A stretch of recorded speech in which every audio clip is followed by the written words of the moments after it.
That didn't take long. One of my viewers sent me an article posted on Brietbart, and based on its contents, I thought I'd turn it into a video. Fact check. Top 10 lies in Obama's State of the Union. President Barack Obama promised his final State of the Union address would be short. Dana Bash of CNN called it low energy. One thing it was not was accurate or honest. Here's Obama's top 10 lies in chronological order. Notice it just said the top 10 because there's a whole lot more. 1.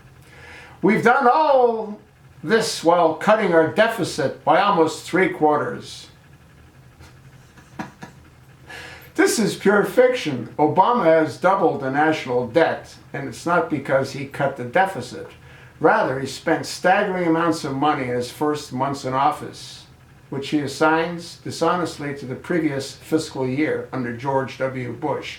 He spent more gradually from that spending, but only under protest after Republicans took the House in 2010. Update. It is true that Obama's 2015 budget deficit was about 25% of his 2010 deficit, but he referred to deficits plural. Until last year, all of Obama's deficits were worse than all of Bush's deficits, except for the last two. 2. Anyone claiming that America's economy is in decline is peddling fiction.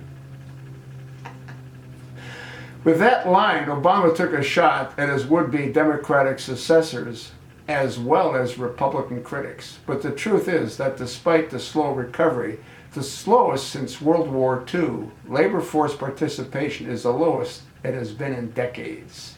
Wages are stagnant, household incomes still have not recovered from the recession, and young people see a bleak future. 3. That the Affordable Care Act is all about. It's about filling the gaps. It's employer-based care so that when we lose a job or go back to school or start new businesses, we'll still have coverage. This is a cruel joke, given that Obamacare canceled insurance coverage for millions of Americans who did not change jobs. It also raised deductibles and premiums so high that many insurance companies are leaving the Obama exchanges totally. 4. Food stamp recipients didn't cause the financial crisis. Recklessness on Wall Street did. Actually, food stamp recipients, metaphorically speaking, were indirectly responsible, as well as Wall Street's sharks. Obama leaves out the government's role under the Community Reinvestment Act in pushing mortgages on people who could not afford them, and in backing the derivatives based on whose mortgages that ultimately burst the whole bubble. 5. We've protected an open internet. Obama's policy on net neutrality has turned internet service providers into public utilities under an ancient regulatory regime. The results have been a sharp decline in broadband investment and a much less free and open system. In addition, the Obama administration is rushing to shift control of ICANN to the international community, which will ensure that the internet is less free and subject to overseas censorship. 6. 7 years ago, we made the single biggest investment in clean energy in our history. Here are the results.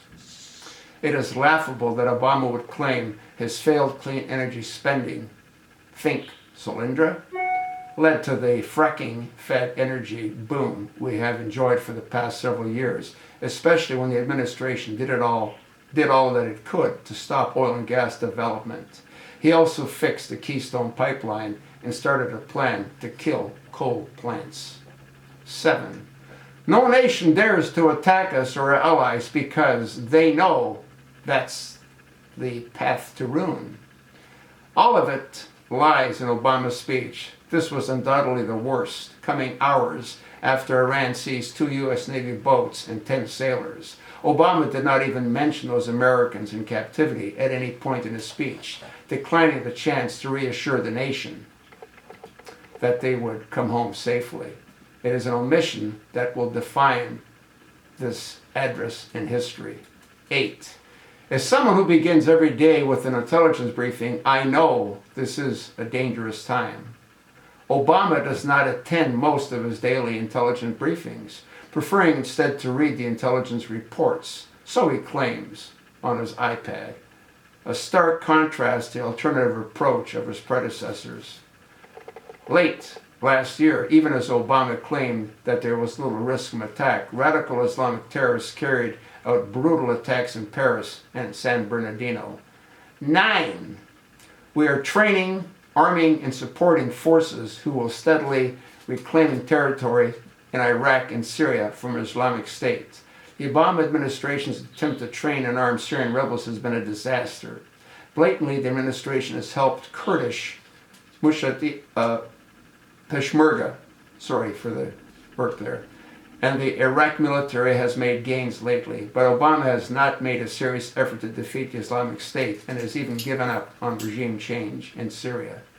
10th, 50 years of isolating Cuba had failed to promote democracy, setting us back in Latin America. And a year of appeasement has not promoted democracy either. The Castros remain firmly in power, and we're not helping the opposition. Worse, the Cuban regime continues to arrest thousands of political dissidents to cozy up to enemies like Iran and North Korea, and to carry out provocative acts, such as stealing a U.S. Hellfire missile. Towards the end of the speech, Obama told one important truth. There is no doubt a president with the gifts of Lincoln or Roosevelt might have been better bridged the divide. An unusual but overdue admission of guilt. Folks, I read every single word that this jackass spewed, and there's a whole lot more than these 10 lies. But that gives you an idea as to what he's all about.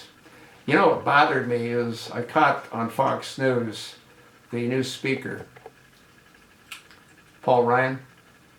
I don't know what he said to Obama, but he sure seemed to say something that pleased Obama as they both shook hands and laughed together.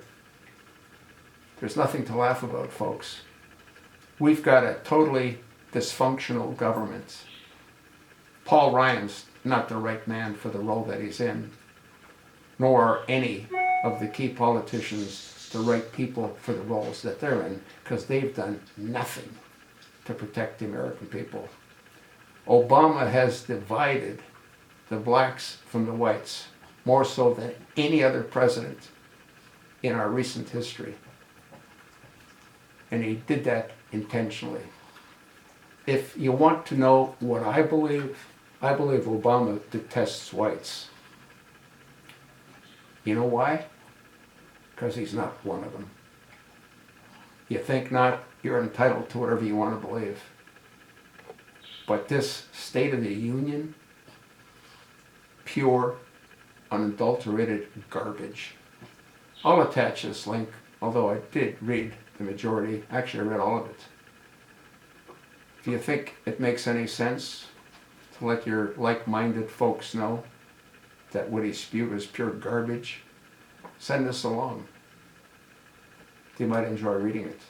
They might enjoy hearing it. Thanks for listening.